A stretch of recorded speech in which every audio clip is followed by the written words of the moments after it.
반갑습니다. 무언편 44장 영생을 삶을 보아 내생, 그 내생 우리가 영생을 사니까 영생의 삶을 보아서 근본에 힘쓰자. 현실이 나타난 것만 급급하게 힘쓰지 말고 그 근본에 힘쓰자, 그런 내용의 말씀을 하셨어요. 한번 읽으시겠습니다. 제44 말씀하시기를 하루살이는 하루만 보고 보마개비는 한 달만 보므로 하루살이는 한 달을 모르고 보마제비는 1년을 모르며 범부는 일생만 보므로 영생을 모르나 불보살들은 능히 영생을 보심으로 가장 긴 계획을 세우시고 가장 근본되는 일에 힘쓰시나니라.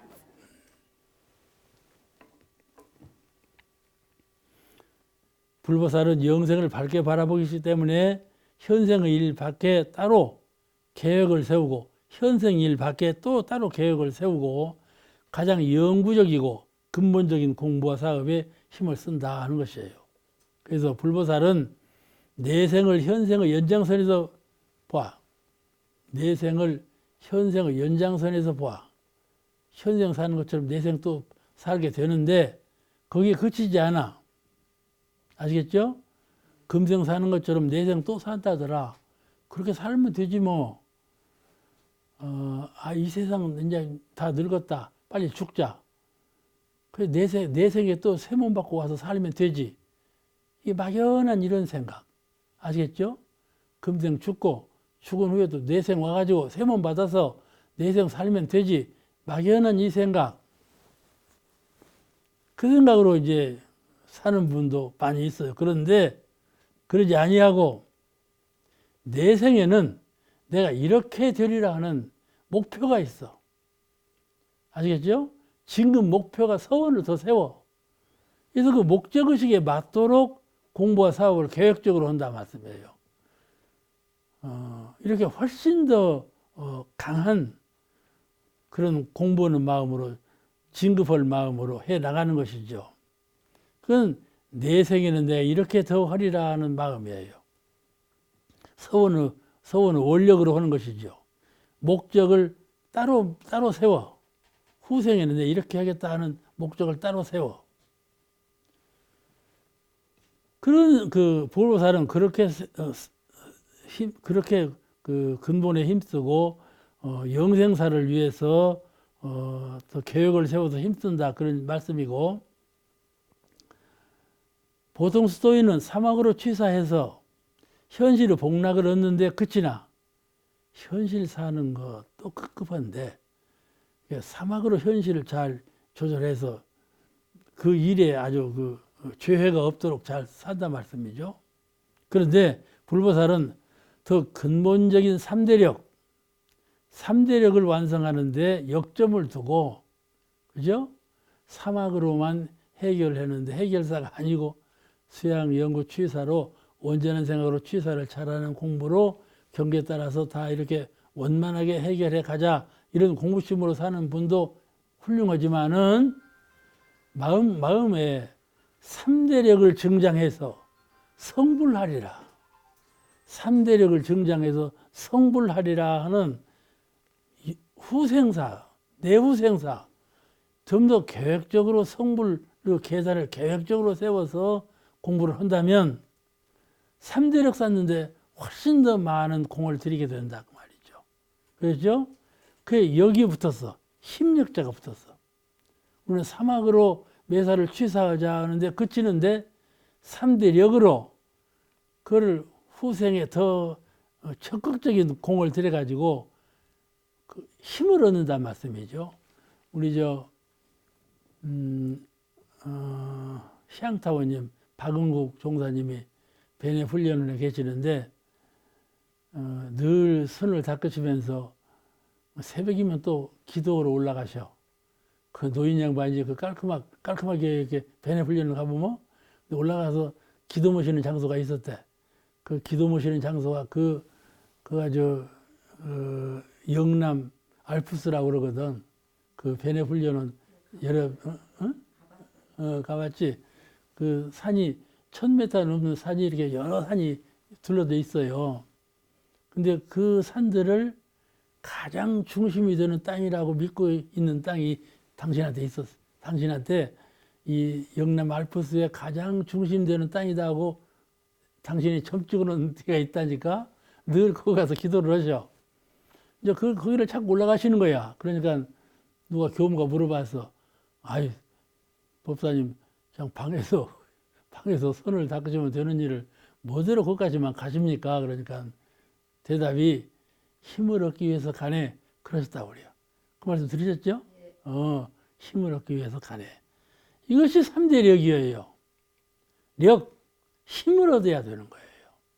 사막으로 문제를 해결하는데 거기 그치지 아니하고 역을 얻자 하는 거죠. 수양력, 연구력, 취사력, 힘을 얻어야 돼요. 알겠죠? 그래야만 성불할 수가 있죠. 그러니까 후생을 그냥 맞이하지 아니하고 후생에는 내가 더 3대를 갖춘 좀 진급한 그런 불보살로 태어나리라. 그런 계획을 세우고 공부한다면 지금보다 훨씬 더 분발한 공부를 할 수가 있겠죠. 그 다음 45장. 45장은 도덕의 복락과 영화. 영화가 좋은 거이죠? 활동사진 영화 말고 영화 참 즐겁게 행복하게 사는 거 영화. 이게 도덕의 복락과 영화에 관한 말씀이에요. 한번 읽으시겠습니다. 45장 말씀하시기를 중생들은 무상변전하는 세간락의 마음을 붙지어 마침내 복이 닿으면 타락하고 불보살 성현들은 무영불변하는 출세간락의 마음을 길들여 글들을 수용하나니 그대들은 일시적 향락과 영화에 집착하지 말고 불변 단박하고 영원한 도덕의 복락과 영화를 수용하라. 얼른 읽으면 그냥 그 말씀이 그 말씀인가 보다 그래요. 근데 세밀하게 생각하면 아주 진리가 갈라져 있는 말씀들이에요. 사람은요, 누구나 낙이 없으면 못 살아요. 함타운이 어쩐 거? 낙이 있으면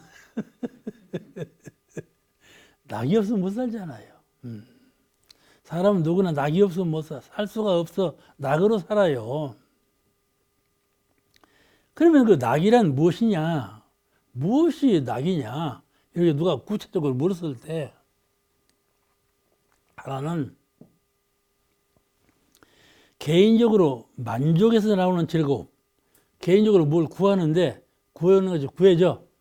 아주 만족하지 않아요. 즐거움이 나죠. 구하는 것에 잘 구해지면 즐거워. 그럼 개인적으로 구하는 것에 만족해서 거기서 나오는 즐거움, 인간락이라고 그래요. 인간으로서 구하는 바가 있어. 먹고 싶을 때 먹이가 주어지고 그러지 않아요.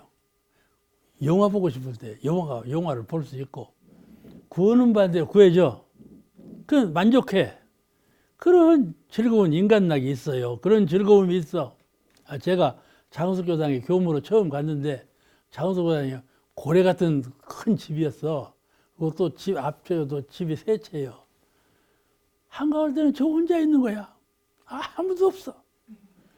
이제 교도님들이 와서 이제 법회날 법회 보고 가시면서 나중에 종로로 가신 어른인데 저보고 이래요. 교무님, 교무님은 무슨 낙으로 사요? 그러더라니까. 근데 내가 그냥 뭐 뭔 낙으로 산다고 해도 못 알아들어. 그래서 누구의 씨는 뭔 낙으로 사는 거? 그러더니 막 큰 웃음을 웃으면서 그래요 하면서 가는 일이 있는데 무슨 낙으로 사는지는 모르지. 그 큰 집에서 혼자 사니 그렇잖아요. 근데 저는 또 저대로 낙이 있었잖아요. 그러듯이 사람마다 다 낙이 있어. 그런 즐거움으로 그 인간낙으로 사는데 또 하나 즐거움이 있는데 개인적인 구함에 만족한 그런 낙이 있고, 또 하나는 사회적으로 평화스러워. 하나는 가정, 부부간에, 부자간에, 가족이 서로 평화스러워. 그런 낙. 나 개인의 낙이 아니고 여러 사람이 같이 공동생활하면서 낙. 우리 한국은 한국 국민이, 세계인이면 세계 인류가 모든 생명이면 일체 생명이 똑같이 즐겁게 사는 그런 낙. 그죠? 그런 즐거움이 있어. 그걸 낙원이라 그래요. 낙원의 낙. 낙원을 세우고자 하는 낙. 대부사님께서 광대문에 향한 낙원을 세우고자 합니다. 그런 말씀처럼 사회적으로 평화를 위해서 즐거워하는 그런 낙원의 낙이 있어. 인간 낙이 있고 낙원의 낙이 있고. 또 하나 낙이 있어. 그게 바로 생사고라고 해탈. 생사고라고 해탈해서 나오는 즐거움. 이것이 천상낙이에요. 천인으로 사는 낙. 이 세 가지 낙으로 사람은 산다 그 말이에요. 그런데 우리 몸은 감성으로 활동하기 때문에 감성으로 활동해. 누가 송곳으로 꽉 찔러가 봐. 하! 그럼 반항하잖아. 거실에 한번 밟아봐봐. 꿈틀어지잖아요. 감성으로 살아 사람은. 사는데 낙이 없으면 살 수가 없거든요. 감성으로 사는데 감성적인 낙이 없어서 살 수가 없어. 그래서 우리 육군 동작은 모든 것이 낙이 따라야 동작이 돼야. 육군 동작은 모두 낙이 따라야 성립이 돼. 입은 잘 먹어야지. 낙이지. 입은 잘 말을 해야지. 낙이지. 그렇잖아요. 귀는 또 벙어리 대봐봐. 아, 벙어리가 아니라 귀멍어리 대봐봐. 못 들으면 참 큰 문제더만. 그렇죠. 노인 되면요. 자꾸 말씀을 많이 하는 분이 있어. 근데 당연히 못 들어. 그러면 그냥 바로 대화를 할 수 없어. 당신만 막 말씀을 해요. 내가 말하는 건 못 들어. 대화가 돼야 말이지. 그렇잖아요. 그렇듯이 이 육군이라고 하는 것이 전부 낙으로 운행되게 돼 있어. 낙이 없으면 운행을 못 해. 육군이. 그게 먹는 즐거움, 보는 즐거움, 삶의 즐거움, 사유하는 즐거움. 이 사유하는 즐거움도 있어. 생각하는 즐거움. 또 삶의 즐거움. 사는 거. 아주 그 오묘하게 다 사는 것들이 다 있잖아요. 그런 즐거움. 그런 즐거움으로 살아요. 우리 몸으로 감성적으로 활동하기 때문에 그런 낙이 없으면 살 수가 없어. 그 다음에 우리 정신작용도 몸으로도 그렇지만 정신작용으로도 낙이 없으면 살 수가 없어. 무슨 낙이냐? 희망과 이성. 희망. 앞으로 무엇이 되겠다 하는 희망. 그 김영석 교수가 참 좋은 말씀했어. 그냥 뭐 100세가 넘었더만. 그 100살을 살면 책도 냈는데, 그렇죠? 그런데 그 양반이 이제 그 어느 강의에서 그런 말씀을 내가 들어보니까 사람이 오래 사는 것은 희망. 앞으로 내가 이런 걸 해야지. 내가 이렇게 해야지. 죽은 후에도 이렇게 남겨야지. 이런 희망을 갖고 살면 오래 산다. 그런 말씀을 하는데, 그 말씀이 맞는 것 같아요. 나도 이게 생각해 보니까 내가 만약에 뭐 하고자 하는 희망이 없으면 이렇게 건강하게 못 살 거다. 다른 사람들은 저보고, 아이고, 인사님 참 건강하다고 그런다니까. 속을 모르는 소리요. 나는 그냥 속으로 팩 골았는데. 근데 겉으로는 건강한 것처럼 보이거든. 그런데 말이요. 정신은 살아있으니까 그리 보이는 것 같아. 정신마저 좌절해서 봐봐. 그냥 쭈글쭈글이가 됐을 거야, 아마. 그런데, 그러니까 이 정신적으로 희망을 갖는 것은 매우 중요해. 이 사람은 정신작용에도 낙이 있어야 사는데 희망이 낙이에요. 이성적으로 만족한 것도 낙이고, 이성적으로, 감성적으로 만족한 것이 아니라 이성적으로 만족해. 가령 수양을 잘해서 이성이 아니야. 이성. 냉철한 수양. 그걸 만족해. 만족하다 말이야. 그런 만족. 이건 즐거움이다 말씀이죠. 앞으로 돌아올 일을 자꾸 희망을 하면서 이루어야지 하는 내다보는 마음. 이게 즐거움이고, 안으로 잘 수양을 닦으면서 아주 만족한 이게 즐거움이다 이 말이죠. 이 이성적인 즐거움과 희망에 의한 즐거움이에요. 이런 정신작용에도 즐거움이 있기 때문에 삶의 의미가 있어. 삶의 의미가 있는 것이요. 이래서 우리의 정신작용도 역시 즐거움이 따라야 성립이 되지, 정신작용에 즐거움이 없으면 안 돼. 좌선도 즐거움이 있어야 자꾸 좌선이 되지, 더 성숙한 좌선이 되지, 오랜 시간 해도 자꾸 즐겁기만 하는 더 하고 싶은 이런 마음이 나는 좌선이 되죠. 그렇지 않으면 그냥 좌절해 버려요. 생사고락에 대한 해탈의 즐거움. 허허, 내가 지금 상당히 생사고락을 해탈했구나. 내가 죽어도 두려움이 없구나. 죽어도 두려움이 없구나. 생사고락에 대한 해탈. 이 해탈심이 옛날보다 훨씬 더 증장되었고 견고해졌구나. 확실하게 그렇게 되었구나 하는 즐거움. 이런 즐거움이 있다마 정신세계에. 또 이 우주가 아무리 크고 변화무쌍해도 또 일체생명, 그냥 민물 같은 세계, 일체생명의 그런 원리를 조금씩 잘 알고 깨쳐서 아주 밝게 깨친 그런 즐거움. 안으로 생사고락을 해탈한 즐거움. 또 일체생명의 원리를, 우주만유 원리를 깨달아가는 즐거움. 그런 정신적인 즐거움이 있다. 그런 낙으로 사는 거란 말이야. 사람들은 그런 낙으로 살아. 옛날 고명한 철학자가 그랬대요. 고명한 철학자가 철학하는 낙으로 살았어. 철학을 해. 철학하는 낙으로 살았어. 하루는 배를 타고 강을 건너게 되었어. 강을 건너게 되다가 사공이 배를 젓고 있는 거야. 이 철학하는 철학자가 가만히 그 사공을 철학해 봤어. 저 사공은 무슨 재미로 산다냐? 나같이 철학하는 재미가 없겠다. 그렇게 말을 했어.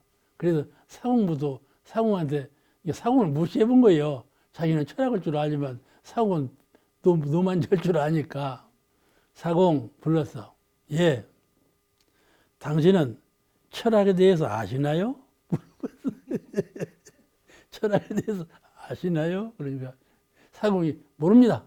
그래 버렸어. 그러니까 그럴 테지. 그러면 사공은 문학에 대해서 아시나요? 문학에 대해서 시를 쓰고 소설을 쓰고 수필을 쓰는 그것도 모릅니다. 그러더래. 그럴 테지. 그냥 무시해 버렸어. 그렇게 말하고 가다가 배가 돌에 부딪혀서 탁 그냥 구멍이 나고 물이 새네. 큰일 났어. 배가 뒤집히게 생겼어. 그때 사공이 철학자한테 물어봤어. 여보세요, 선생님. 선생님은 수영을 할 줄 아나요? 나 모르네. 그러니까 선생님은 일생을 다 망쳤어. 나는 그 철학자가 당신은 일생의 2분의 1은 없는 것 같구만. 그리고 나중에는 당신은 3분의 1은 없는 것 같구만. 철학을 모른다고 하니까, 문학을 모른다고 하니까 당신은 3분의 2까지 없는 것이로구만. 이렇게 말을 해서. 그러니까 사공이 그때 말은 당신의 인생의 3분의 3이 다 없는 것이라고. 그렇게 대답을 했다는 거예요. 내가 말을 수도 없이 하니까 좀 재미가 덜하지. 그러죠? 재미있는 얘기예요. 이렇게 철학자는 자기의 이념적으로 철학하는 낙만 알았지. 그렇죠? 이 철학하는 낙만 갖고 살았어. 철학을 해. 이것은 무엇이냐? 이건 이것이로구나. 이렇게 사유로 통해서 해답을 얻는 이걸 철학이라고 그래요.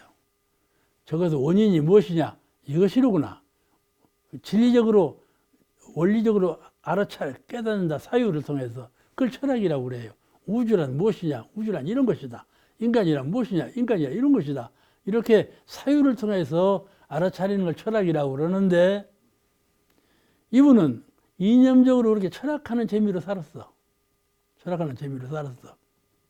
그런데 그런 낙으로만 살았는데 사공은 말이죠. 노를 젓는 실천 철학으로 살았어. 그런 이념적인 사유 철학은 없어도 실천 철학으로 도전은 실천 철학으로 살았어. 그러니까 상대에서 시험을 해보니까는 이 철학자는 엉망이 되고 사공만 100점을 땄지 않아? 실천하는 철학이 더 높았지 않아? 그죠? 그래 아니야?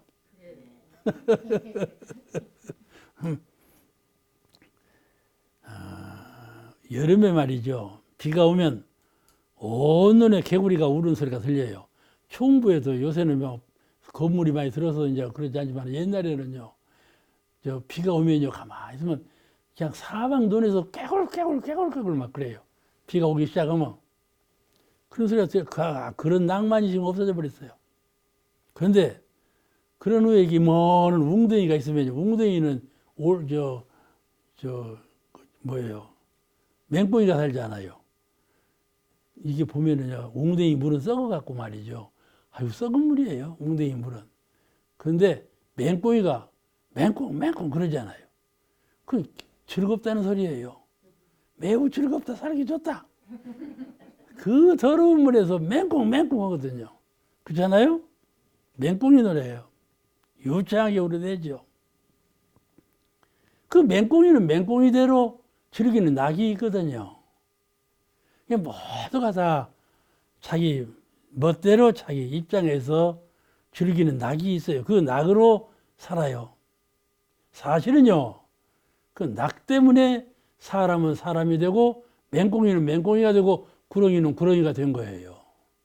그죠? 낙을 따라가기 때문에. 그러니까 낙이 참 중요한 거예요. 낙이 정신을 이끌어가는 거예요.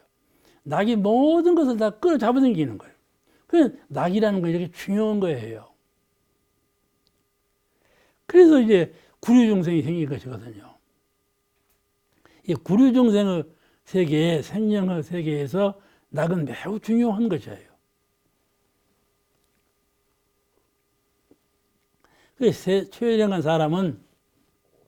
최령한 사람은 이 낙을 선택할 줄 알아. 낙을 여러 가지 낙에서 낙을 선택할 줄 알아. 사람은. 근데 짐승이나 미물과 어두운 것들은 낙을 선택할 줄을 몰라. 그냥 즐거운 대로 흘러가 버려. 사람은 자기가 선택한 낙을 즐겨. 그러는데 결국은 그 낙의 세계에 몸을 받고 살게 돼. 그 사람이 무슨 낙을 좋아하는가? 그 낙의 세계에 몸을 받게 돼. 가령 도락, 수양을 해서 도의 맛을 붙인 분은 도의 세계에 살고, 다른 그 조잡한 것에 낙을 붙이고 사는 사람은 그 조잡한 세계에 또 묻혀 살게 되고, 이게 큰 선택에 의해서 큰 삶의 방향이 나눠지는 것이죠. 그렇게 해서 이 낙의 세계에 몸을 받고 살게 되기 때문에, 그렇기 때문에 우마육축의 세계, 우마육축, 소나 말이나 육축의 세계가 생겼다 그 말이죠. 우마육축의 세계가 생기고 또 인간의 세계가 만들어지고 또 천상의 세계가 나눠지고, 짐승의 세계, 인간의 세계, 천상의 세계가 그 낙을 즐기는 방향으로 낙에 쏠려서 그 흔들리고 집착에 갔기 때문에 그런 세계에서 살게 된다 그 말이에요. 그래서 본문에 이렇게 말씀했어요. 그렇게 낙이라는 건 이렇게 중요하다 그 말씀이에요. 그런데 오늘 이 장은 낙에 대한 말씀이에요. 본문에 이렇게 말씀해서 낙에 대해서 중생들은 무상변천하는 세간 낙에 마음을 붙여 마침내 복이 다하면 타락하고, 중생들은 늘 변화하는 그런 세간 낙에 마음을 붙여서 마침내 그 복이 다하면 타락하고, 이 세간낙이라고 하는 것은 인생살이로서 받아지는 모든 낙을 세간낙이라고 그래요. 세간낙이라 하는 것은 한계가 있어. 언제든지 그렇게 즐거운 건 아니에요. 낙이 변해서 고로 변해버려. 고로 변해버려. 그런 게 세간낙이에요. 있다가 없어지면 고니까. 한계가 있어서 끝까지 가면 변해버려. 오는 자는 가는 자요, 가는 자가 오는 자라고 오는 말씀처럼 변한다 말이죠. 세간낙이라는 것은. 그래서 낙이 가면 반드시 불만족고 고가 찾아오게 되는데, 그러므로 부귀가 변하여 빈천이 되고, 꼭 그러는 건 아니지만 대개가 다 그래요. 사랑이 변하여 원수가 되며, 성공이 변하여 실패가 되고, 좌절감이 생기고, 모멸감이 돌아오고, 허무감이 엄습해서 그렇게 하면 타락의 길로 가는 것이죠. 항상 성공하면 좋지만은, 항상 부유하면 좋지만은, 그냥 그것이 변해서, 변하는 가운데 좌절감이 생기고, 모멸감이 생기고, 허무감이 생기면, 그건 타락의 길을 가게 된다. 그 말이에요. 그래서 오늘 본문에 그런 말씀이에요. 세간낙이 닿으면 타락하고, 그 말씀이에요. 그럴 수 있겠죠? 그럴 수 있겠죠? 타락하고. 천상낙도 그래요.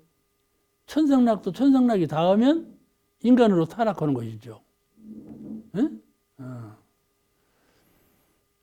본문에 불보살 성현들은, 범부중생들은 그렇게 복이 닿으면 타락하게 되고, 불보살 성현들은 무형 불변하는 출세간낙의 마음을 길들이며 극락을 수용하나니, 범부중생들은 세간낙의 마음을 붙이고 살기 때문에 세간낙이 닿으면 타락하게 되지만은, 불보살들은 무형 불변하는 복락, 그 출세가는 낙이라고 하는데, 그 출세가는 낙의 마음을 길들이기 때문에 항상 극락을 여의지 않고 극락을 수용하기 위해서 살게 된다. 무형 불변하는 출세간 낙, 그게 무슨 말씀인 거니? 일정한 형체가 없고, 무슨 사람은 낙이라는 것은 형물이 있어. 눈으로 보이고 손으로 만져지고 느낌으로 닿는 그 어떤 형체적인 낙, 형상이 있는 낙, 그런 낙인데, 불보살 성현들은 무형한 낙, 뭐 쉽죠? 마음낙, 그러죠? 마음은 무형하지 않아요. 진리도 무형하고. 그럼 무형한 곳에 낙을 붙이고 수도하시기 때문에 일정한 형체가 없고 변함이 없는 출세간 낙, 그건 수양, 연구, 취사, 사막을 통해서 안으로 마음의 지혜를 밝히고 삼대력을 쌓는 즐거움, 이 낙은 형상이 없잖아요. 그죠? 수양, 연구, 취사를 통해서 마음의 지혜를 밝혀 사막을 통해서, 그리고 삼대력을 쌓아, 그런 정신적인 낙은 형상이 없는 낙이다 그 말이에요. 형상이 없는 낙이요. 거기에 불보살은 마음을 늘 두고 있기 때문에, 또는 그런 형상 없는 곳에 낙을 붙이고 사시면서 한편으로는 보은불공, 늘 대인전물할 때 사방으로 경계를 대하고 사람을 대하고 경계를 대할 때 보은불공을요, 동서남북에 이 경계에 따라서 보은불공을 통해서 복업을 밖으로 널리 지어놔.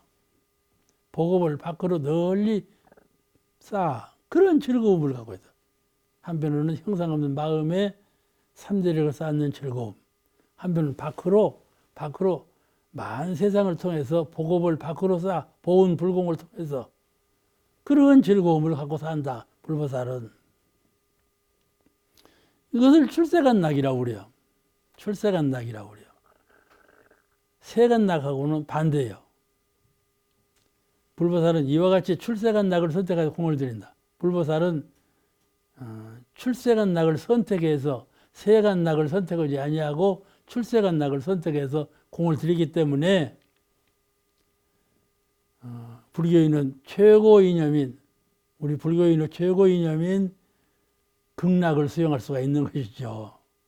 극락세계에 간다는 것은 여기를 떠나서 저 어디 먼 서방 정도 극락세계로 가는 것이 아니고 어디 높이 솟아오른 천상세계로 가는 것이 아니고 불교인의 최고 이념의 극락이라는 것은 결코 멀리 있거나 높이 있지 않고 아늑한 곳에 있지 않아요.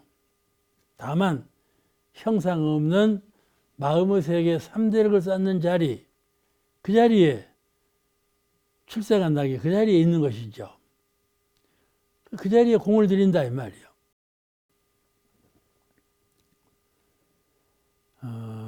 그런 이런 분은 일을 마치고 한가한 시간이 있으면은 염불하고 좌선하고 주문을 외우고 주문 외우는 공부 여러분 하시나요? 주문 좋은 공부입니다.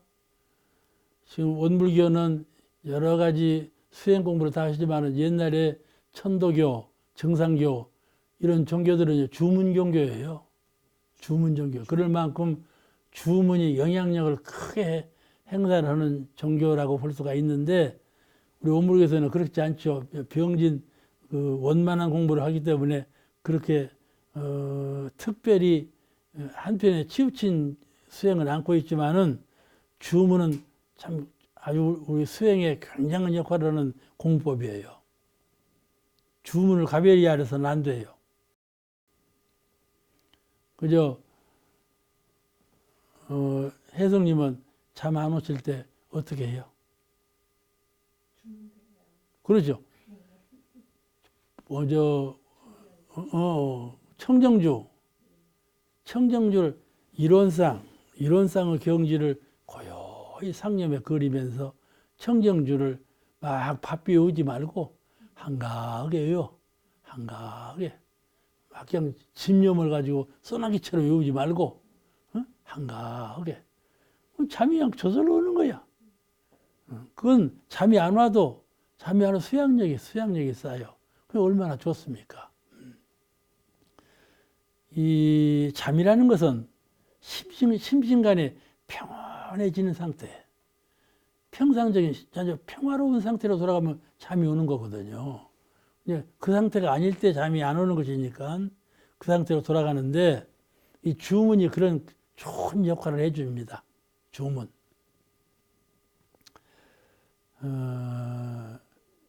그래 일을 마치고 한가한 시간이 오면은 염불을 한다든지 좌선을 한다든지 주문을 외운다든지 독경을 한다든지 이렇게 해서 극락을 수용을 해요.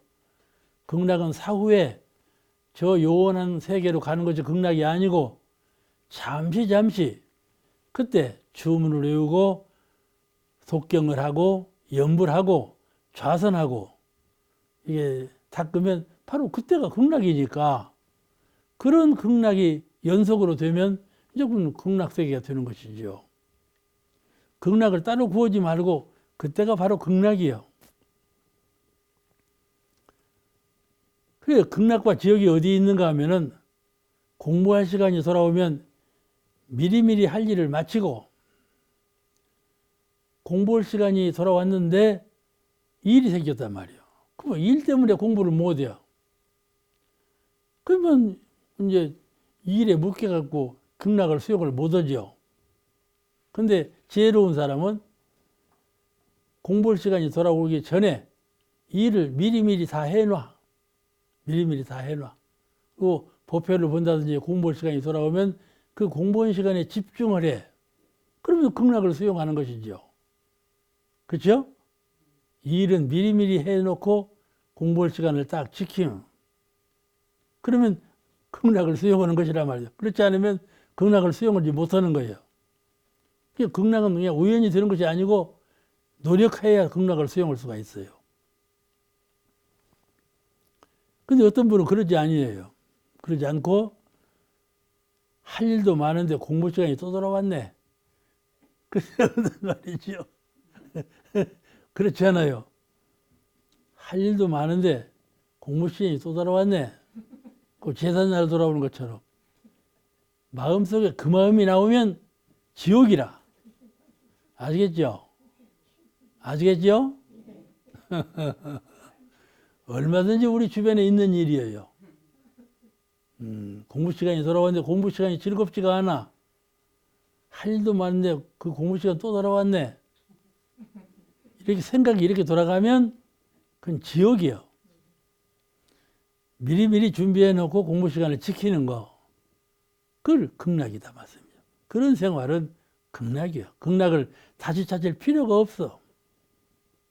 이렇게 오래오래 하면 이렇게 시간을 이런 그 반복된 공부 시간을 오래오래 갖게 되면 얼마 가지 않아서 일상삼매, 일행삼매의 경지를 맛보게 돼요. 일상삼매라는 것은 생각이 항상 여여한 삼매경을 이룬다 이 말이고, 일행삼매라는 것은 행동이 항상 여여한 삼매를 잃지 않는다 그 말이에요. 다시 말씀드리면 일 없을 때 한가할 때도 마음은 항상 이론상이요. 일 있을 때 치연히 작용해서 바쁠 때에도 마음은 항상 이론상을 떠나지 않는다 그 말이에요. 일 없이 한가할 때에도 이론상, 정신이 이론상을 떠나지 아니하고, 일 있을 때 분주다사에도 정신은 이론상을 떠나지 않는다. 그거를 일행삼매, 일생삼매라 그래요. 그래서 이렇게 극락 공부를 오래오래 하는 사람은 일행삼매, 일상삼매의 큰 공덕을 놔두게 된다. 이것을 극락세계에 탄생했다 그래요. 그죠? 어떻게 하면 극락세계에 탄생하는가? 죽은 후에 가는 것이 극락세계가 아니고 이와 같이 작은 시간, 작은 공간 이것을 쉼없이 계속해 닦아나가. 그래서 그 힘이 쌓여서 일행삼매, 일상삼매를 이루는데 이와 같이 일행삼매, 일상삼매를 이루면 이것을 극락이라고 말한다. 그 말이지. 이 말로만 그치는 것이 아니라 실제로 이렇게 되어야 돼. 그래서 본문에 그대들은 일시적 향락과 영화에 집착하지 말고 불변단박하고 영원한 도덕의 복락과 영화를 수용하라. 이 말씀이 어려워요. 여기 영원한 도덕의 복락과 영화를 수용하라.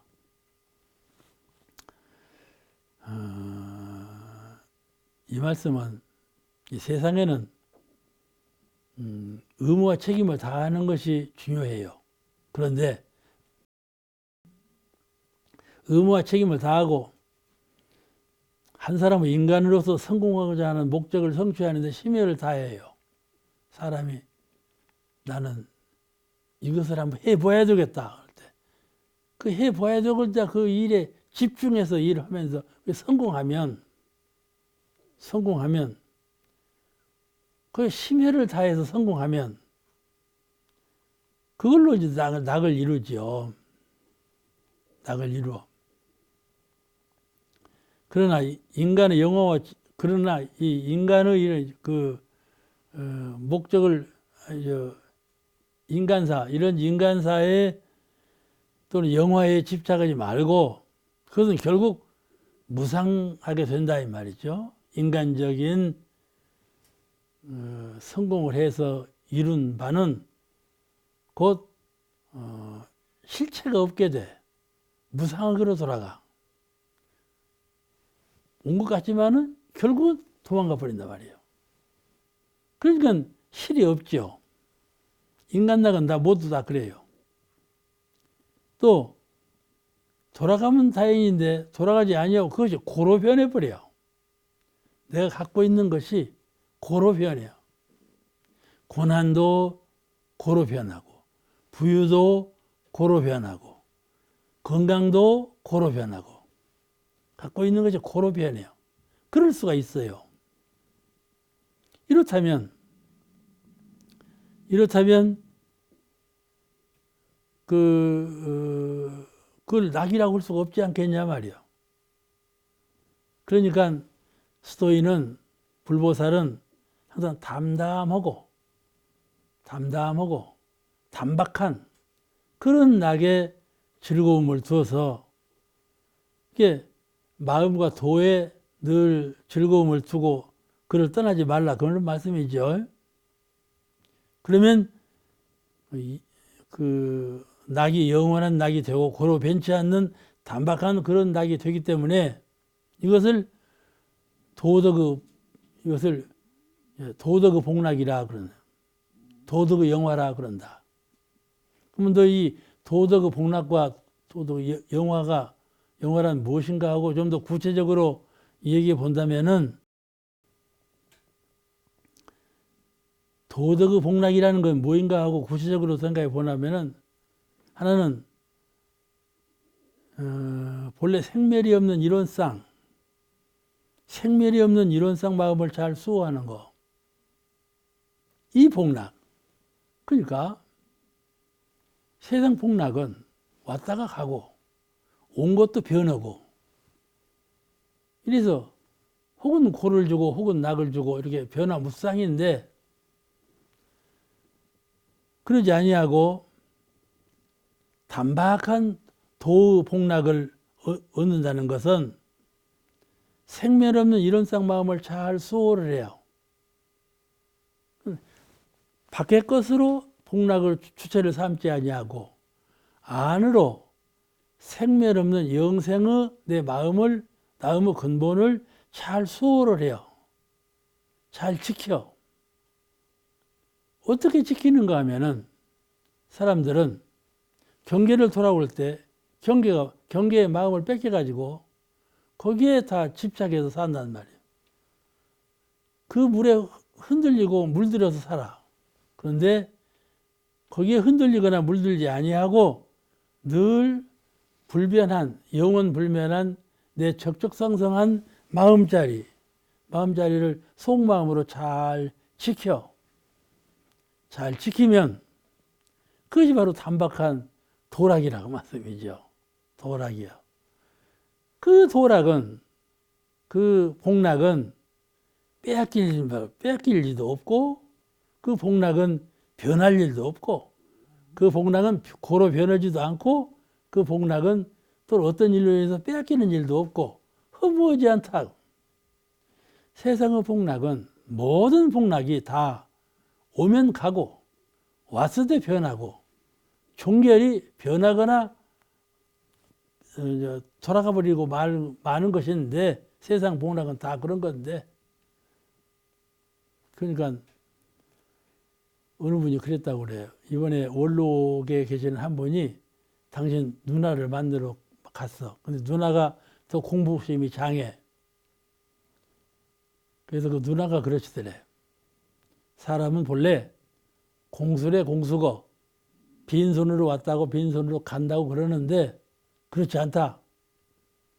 어? 유술에 유수고 갖고 있는 것이 갖고 오고 갖고 간다.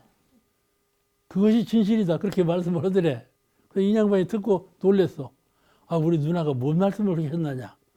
나는 평소에 공도리를 알아서 빈손으로 오고 빈손으로 가는 것이 원칙인데, 어째서 우리 누나는 빈손으로 오지 않고 붙들고 오고 붙들고 간다고 하는 거, 그 말이 의심스럽게 들렸다는 거예요. 나중에 이해를 하고 보니까 그게 아니고 마음을 붙들고 오고 마음을 붙들고 간다. 이렇게 이해하니까 이해가 되더라는 거예요. 그래서 당신 누나가 나보다 더 법이 성하다 인정을 하고 돌아왔다. 그 말씀을 나보고 하더라고. 이 잘 수호하는 극락이라는 것은 잘못 뺏겨버리는 거예요. 내가 잘 지키고 수호해야 극락이 있는 것이지, 그렇지 않으면 경계에 뺏겨버린단 말이에요. 그러니까 담박한 도덕의 복락이라는 건 뭐인가 하면은, 담박한 도덕의 복락이라는 것은 세상 복락은 꿀맛 같지. 꿀맛 같아. 근데 그게 뺏긴다니까. 근데 담박한 도락이라는 것은 도락이라는 것은 마음을 지키는 것이기 때문에 마음이라는 건 심심하죠. 담담하고 심심해.